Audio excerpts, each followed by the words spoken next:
Un Français, assez moyen, s'adresse à Monsieur le Président. Toutes mes excuses. Monsieur le Président, je m'appelle François, et je suis un Français, comme on dit moyen. Je suis, à la plus mince certaine, de taille assez moyenne, et mon QI reste dans une zone, comment dirais-je, moyenne, assez moyenne. J'ai la chance, diriez-vous, d'avoir un emploi, moyen lui aussi, tant en termes d'intérêt que de rémunération. Je suis marié, et, des 2 superbes enfants, en bonne santé, mon épouse travaille, elle aussi, ah oui, quelle chance, un peu plus que la moyenne. Pour résumer, c'est le bonheur.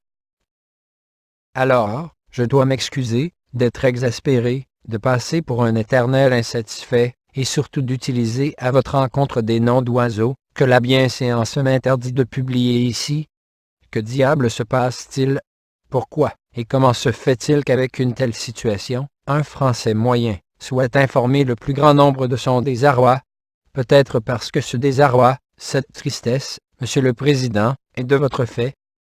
Fatigué d'être la cible de toutes vos réformes fiscales, fatigué d'être la vache à lait, qui doit toujours faire plus d'efforts, quand ceux qui vous le demandent n'en font pas, fatigué de voir fondre comme neige au soleil, le fruit de mon travail. En tant que simple salarié, vous devinez bien que mon revenu est bien loin d'égaler 10% du vôtre, celui de mon épouse non plus.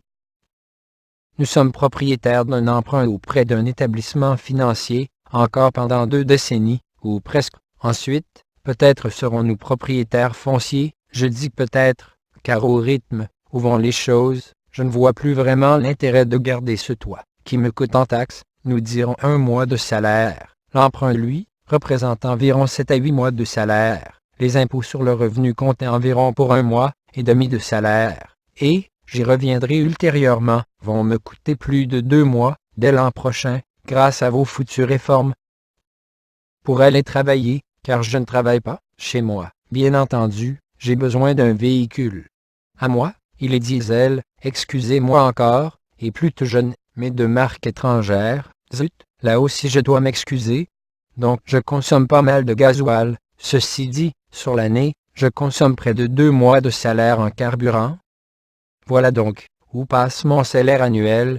À ce tarif-là, je n'ai toujours pas mangé, je ne suis pas habillé, je ne fais aucun travaux dans cette maison, qui vieillit. Je n'ai pas payé mes assurances, mes téléphones, l'école, la cantine, la garde des enfants, les soins divers, ni tout le reste. Vous comprendrez que je suis encore loin du compte pour avoir l'impression de vivre. Vous avez pour mission de gérer un pays, Monsieur le Président. Commencez peut-être par écouter vraiment ceux qui le peuplent, et j'insiste sur écouter vraiment. Peut-être avez-vous besoin d'un peu d'aide pour nous entendre. Aussi, j'invite tous les Français moyens, ceux-là même qui travaillent, pour que vous viviez à nos crochets, qu'ils soient salariés, artisans, commerçants, chefs d'entreprise, fonctionnaires, blacks, blancs ou beurre, tous ceux qui ont un sens civique, tous ceux qui gueulent dans leur coin en souhaitant que les autres bougent pour faire avancer les choses, tous ceux qui sont fatigués de voir notre pays aller à volo. J'invite donc tous les Français à rejoindre cette page, à se faire connaître, à donner leur point de vue, sans haine, sans parti pris politique. Et surtout, sans gilet jaune, car cela fait un peu plouc. À bientôt, Monsieur le Président.